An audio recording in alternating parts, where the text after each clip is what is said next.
Hello. So today I have to kind of catch up a little bit. I read The Midnight Library and had such a terrible time with it that I ranted about it for like over a week. I told literally every single person about it that would listen to me for longer than 5 minutes, everything that I could that irritated me about this book. And then I watched a bunch of YouTube videos that also ranted and way more eloquently dissected why they didn't like this book, and it just made me feel so much better. I felt so much better that like I forgot about talking about it altogether. I was like, yeah, other people did it. They did it just fine. They did it better than I'm going to. So Our Criticism was probably my favorite one that went over The Midnight Library. But then also my other favorite was Frankie's Shelf, because I just like watching their videos anyways. But they like demolished The Midnight Library, and it was so good. It was so nice. Anyways, The Midnight Library. So it's written by Matt Haig. I didn't read How to Stop Time. People that I know liked it. People online did not like it. Like on BookTube, at least the people that I follow didn't really like it. And I don't know. I respected their opinion. Maybe. I guess I could always give that one a try too. I did hear some good things about The Midnight Library, and it had a great concept. It sounded really cool. I think it was Clockwork Reader that was like, it was on her TBR or something like that, and she's like, anything that has to do with the library and I'm in, like the Starless Sea and stuff, right? Vague memory. It might have been her, it might have not been her. But she later on reviewed it, hating it as well. So when I got the book, I don't remember any of the reviews hating them. I just remember the TBRs, or the ones that they wanted. They were so excited for the new releases. And the concept is really cool. You know, you go into this library, you pick out different lives, and you see what your life could have been like if you chose something different. And it's an infinite amount of possibilities. So you would think, well, okay, well, that one didn't work out. What if there was one slightly different, right? Well, no. Unfortunately, that's not how that works. So Nora. We get introduced to Nora on the day that she decides to end her life. Quirky little beginning, right? So then it goes back and it shows a really horrible memory of when her mom died. And she's just heartbroken, obviously. But the teacher that's with her, I can't remember her name. I'm going to call her Gail. Miss Gail was there, and she was soothing her, and she has this really strong memory of this librarian. Now, on the day that she decides to end her own life, it's like a perfect series of events, like a shitstorm that hit only on your plot of land, like didn't touch anybody else, just a tornado in one spot. Like it happened to just, for some reason, be targeting her that day, and everything went wrong. She lost her job. She lost her side tutoring gig because she was late. Her cat got ran over, and the person who told her was this really cute boy that she thought that was gonna hit on her. So she's like being all quirky and flirty with him, and he's like, "Yeah, your cat's dead." So like I think she's getting evicted. Like there's just like literally everything going against her right now, and she's just like, I already have so many life regrets, and I have so much want to get out of this life that you gave me not only all the reasons, but like it's not like it was kind of her 13th reason, but also kind of like today's as good a day as any, right? Like you might as well, you kind of set it up for me. And so she's just like, deuces, and she writes a note, and I think she takes pills or something, and next thing you know, she's in the Midnight Library, and she's like, what the fuck is this? And Miss Gale's there. Not really Miss Gale, but the lady, there is a librarian-esque figure that has taken shape and image, or taken up of the memory of that previous librarian that was there for her when she was a small child. And I'm calling her Miss Gale because I don't remember her name. And she's just like, what's going on? And she's getting all these dodgy answers, right? Everything she asks, she's got this like, oh, well, if only you were to turn the page and find out, just really unhelpful answers, trying to be mysterious and shit. And she's like, yeah, no, seriously, I want to die, so how do I proceed to doing that? And she's like, oh, that's not going to be happening.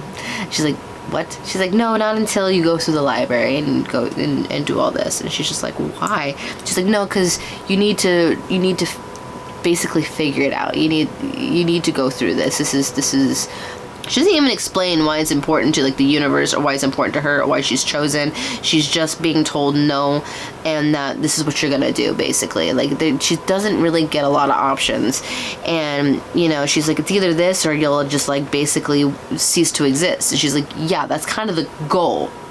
That's like the whole thing I'm trying to do. It's what page 1 was all about, right? And she's like, no. Here, try a different life. See, she's like, oh, well, I do kind of want to see what would have happened if I had like moved away with my best friend who she thinks hates her.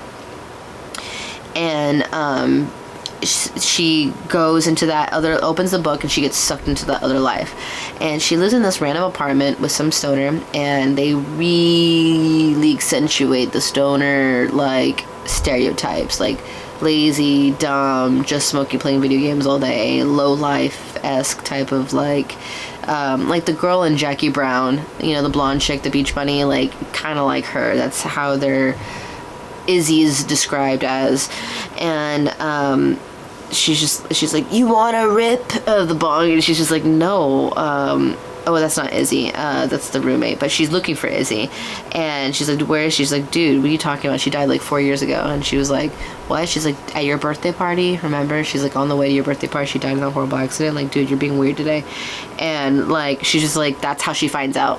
And she's back at the Midnight Library because the fun part is once you figure out that you don't want that life, you're zapped right back into the library. So once you are filled with regret again and don't want that life, you go back to the library. And she's just like, what the fuck? That's not what I said. That's not what I wanted. She goes, oh, well, when you end up moving with your friend, she sets up this big surprise party for you, and there was this thunderstorm, and she gets, T-boned or whatever, and she dies.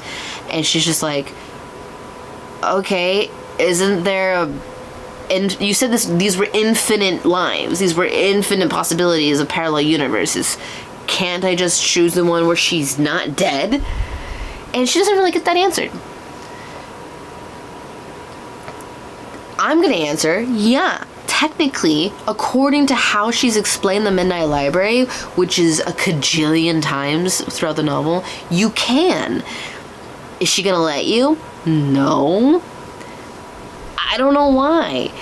This continues. So she wants a life where her cat's not, like, that, her cat didn't get run over. Okay.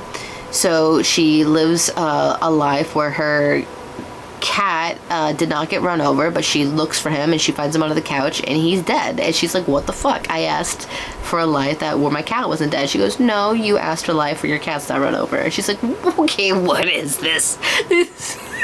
What the fuck is this? And she's just like, you have to be more specific, and like you need to be like, are you really learning? Are you trying to learn? And she's like, what are you talking about trying to learn? I want to unalive myself. Why won't you let me? And she's just like, please, you're being difficult. And she's just like, and again, this continues. She goes into another life where, like, her dad or her mom doesn't die or something, or she pursues a certain career, her swimming career, and now she's like this super Olympic athlete because, she was so qualifiable for all of these things, and that's why she's such a disappointment, is that she could have been a Nobel Peace Prize winner, she could have been Olympian, she could have been any big famous pop star, and she just didn't want to. She was that capable. It was in the bag. She was sure of it, or at least this universe is making you feel that way, right? Because she hops between these books. The one where her dad's her dad's still alive in this one, and he cheated on her mom and has a new wife, and her mom killed, like died alone, which is the opposite of, well, less than more than just the opposite. It's like so different from her other life, where she's like, is my dad really like that? Is he really a cheater? Like, I didn't, you know. And he's just like, oh, please, like, don't tell me you're doing another one of those spells, okay? Let's do another therapy session, and Like, he's so detached.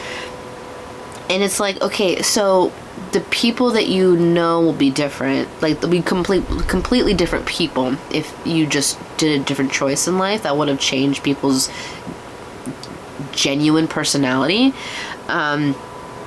And like their life, like moral decisions. You did that. You caused that. You were that much of a power play in everyone's lives. You were that much of a catalyst. All right.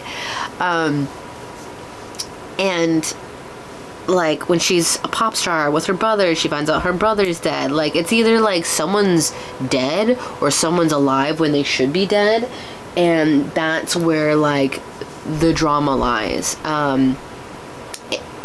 That's where like the big comes from, where it's not what I expected. Like, no shit. This is where it gets kind of interesting. So she ends up being like a scientist at the North Pole because she wanted to be a glaciologist. And while she's there, she whenever she goes into these lives, she jumps into these lives, there's no information to her. She doesn't go into it with preloaded knowledge. She is just dropped into there with the idea that she has to just play pretend and go along with it, gather information as she goes. And one guy in particular is staring at her, and she's like, what the fuck? And at the cafeteria, he goes, I know that you're different. Something's off about you. You're different but you were both yesterday. And she's like, I don't know what you're talking about. He's like, you're not the same person. And she's like, dude, what the fuck? And he's like, that's okay. I wasn't the same person a week ago either. I'm also basically a midnight librarian or whatever. And she's just like, wait, really? And so there's more than one. I was like, ooh, a little Russian doll. This is kind of cool. Let's do it. And Russian Doll did it better.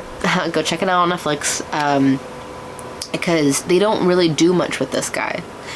She ends up sleeping with him, having regret, and disappearing from that life. Oh, also, she gets attacked by a polar bear. Nothing happens to her, even though she tries to go back to the Midnight Library. She tried really hard. And then there was a twinge of, I might want to live after all.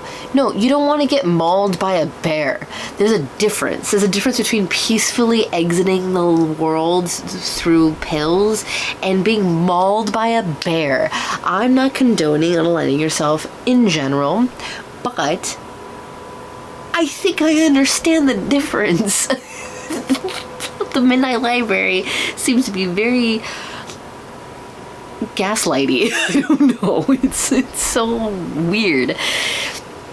So she goes back and she's yelling at her like, oh, hello, I tried to get back and you wouldn't let me. She's just like, but you wanted to live, didn't you? Okay, manipulative ass. Give me a life I actually fucking want, right? So she like remembers this wine bottle and thought about the vineyard in the back of the, you know, and what kind of life that would have lived, right? So she thinks about that and she picks up a book where that could have been her life, and she has a beautiful life with a man that loves her, and they have wine and they have a perfect place together and they have a perfect life together and everything is just perfect. And like for some reason it's not enough and she regrets it, and she regretted it or something like that, and she ended up back in the Midnight Library, and she was like so close, and then she just starts going on a spree. Goes on a fucking multi-dimensional life spree. She's just like regret. She just keeps opening a new book, hopping in that life, and she was like, there's literally a whole page, I like marked it, and it's just like, she was a swimmer, she was a this, she was that, she was a texter all day, she was in a life where she just did all this, she don't know, just page that's just condensed with no spaces or anything, where she's just like been all of these things. And I'm like, I get it, she's Barbie, she's a professional and everything, but like, it was so dumb. It was really dumb. I'm sorry, that was dumb. I get it. I get the idea. It was just kind of dumb. Sorry.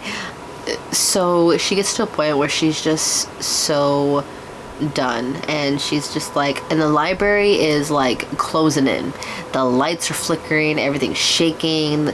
It's like closing down, and you're like, okay, is this an otherworldly thing, or is this just a metaphor for her brain? Is this just a metaphor for her brain trying to like keep herself alive by convincing herself that she wants to stay alive, by showing her that it doesn't matter what your life choices are, you're still going to be unhappy with things, so you might as well do the best you can with the life that you got all the way to the very end, you know? Like, the message is so obvious that I'm trying to figure out if there's a second message, but no, it's literally just beating a dead horse. You know, she's just like, what's going on? And she's just like not responsive, like she's like a glitch in the Matrix or something, and you're like, please be something cool, and it's not. And so she basically is like, you have one last chance, you have to like choose this book, or like this is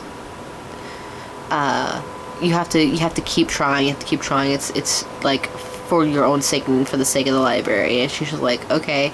She chooses another life, and she's married, and she has a kid, and she has a little girl, and she doesn't really know what to do because she didn't really know if she wanted kids or to be married. Like, she knew she wanted to like settle down and be married, I think, but she was really teetering on the kid idea.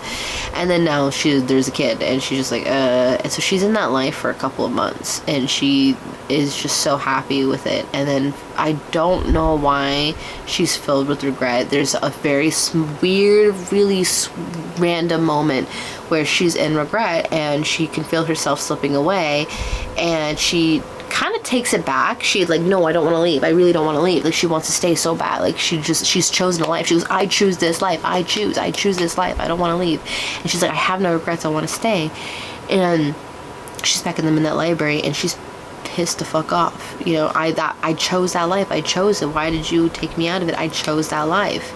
Because there's fucking, the rules are made up as they go. It's whatever convenient to Miss Gale, it seems like. And she's like solemn at her and says that the library is basically like dead, you know, and there's only one option left, and like the whole place is crumbling. It's like crumbling around them, and she's just like, there's only one option, there's only one thing left to do, and it's to write your own story.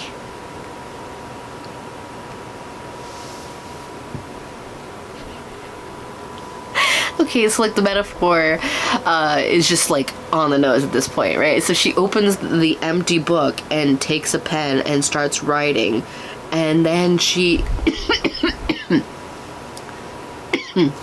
zoom, and she is back in her original life, feeling sick from the pills that she took, but she's alive and she's okay, and she decides that she wants to live. And she wants to continue going about her day, maybe trying to get her job back. She does get her job back. Turns out that she made so many sales there that they actually need her. And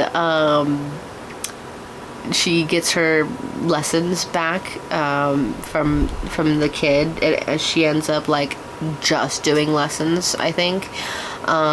She gets her place situation figured out, and the guy that she thought was really cute, she asks him out, and he says yes. So also her brother's okay, not dead. They do talk. They love each other, they make up. So does the friend, kind of doesn't get brought up again. The best friend gets immediately resolved. She like sends a text of things that she's doing. She's like, sorry, I'm just doing big science thing with whales, so she sends pictures of whales and lets her know that she loves her, misses her, and that she should come see her soon. And she feels validated with that. And her dad is dead, so there's that. Basically, there's resolutions to everything within the last, like, 20 pages, which for an adult book is pretty annoying. When it was a young adult book, like some of these other ones that I've been reading, it makes more sense. And I'm like, as it's irritating, sure, but it is what it is. Like, it makes sense as a young adult novel to be paced out the way that young adult readers would read. But it's an adult book. Though I did see a TikTok recently that kind of described the reading levels of each grade all the way up to college, and then it says that the common reader reads at an average of an 8th grade level. I didn't really get that until I was like reading a lot of these books, or starting to see that some of these young adult books that are ranged up to 30 or that are very smutty, has a lot of smut and like inappropriate stuff for kids to be reading, and like they're in the same area as the other books for 16-year-olds, and yet it's pretty graphic, you know. And I get young adult ranges all the way to 30, but that I feel like we're pushing some boundaries here, right? So again, with the Midnight Library, not smuttiness or anything like that. It did have sex, but it wasn't graphic. It has a pacing of a young adult book at times, and it I don't know, I think it proves the theory a little bit more, or maybe Matt Haig is probably just not an author for me. But my coworker really did like his other book, How to Stop Time, or How to Move Time, I don't know. She really did like his book, so I just gave her the Midnight Library. I just gave it to her, because even if she were to give it back, I would probably just donate it. So I just gave it to her anyways. No biggie, no harm, no foul. And hopefully she enjoys it a lot more than I did, because art is subjective, and I just, you know, that's the hope. You want to like these things. That's why you buy them. That's why you spend money to like them.